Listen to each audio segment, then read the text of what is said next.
যখন তুমি নিজের রক্তের মানুষের দ্বারা কষ্ট পাবে, তখন তুমি একবার নবী ইউসুফ আলাইহিস সালামের কথা মনে করো। তিনি কিভাবে নিজের ভাইয়ের দ্বারা প্রতারিত হয়েছিল। যখন তোমার বাবা মা না বুঝে তোমার বিরুদ্ধাচরণ করে, তখন নবী ইব্রাহিম আলাইহিস সালামের কথা মনে করো। তার বাবা তাকে আগুনে নিক্ষেপ করায় ভূমিকা রেখেছিল।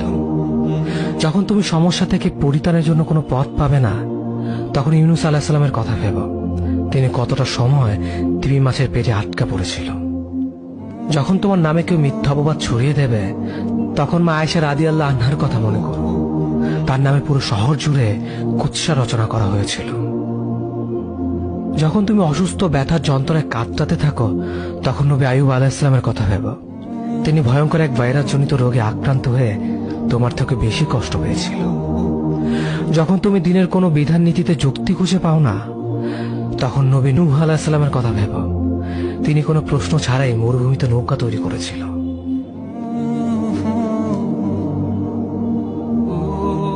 যখন তুমি আত্মীয়স্বজন, পরিবার, বন্ধু বান্ধবের কাছে হাসির পাত্রে পরিণত হও, তখন তুমি শেষ নবী হযরত মুহাম্মদ সাল্লাল্লাহু আলাইহি ওয়াসাল্লামের কথা ভেবো। রাসূল সাল্লাল্লাহু আলাইহি ওয়াসাল্লাম বলেছিলেন, সবচেয়ে বড় পরীক্ষা দিয়ে সব থেকে বড় পুরস্কার আসে। যখন আল্লাহ কাউকে ভালোবাসেন, তখন তাকে পরীক্ষা করেন, এবং যে এই পরীক্ষাগুলো মেনে নেয়, সে আল্লাহর সন্তুষ্টি অর্জন করে। আর যে অভিযোগ করে, সে তার ক্রোধের পাত্র হয়। হে আল্লাহ, তোমার কথা মনে করা, তোমার প্রতি কৃতজ্ঞ হওয়ার এবং তোমার ইবাদত করার তৌফিক আমাদের দান করো। আমিন। যেভাবে তুমি সন্তুষ্ট হও, সেভাবেই আমাদের পরিচালিত করো।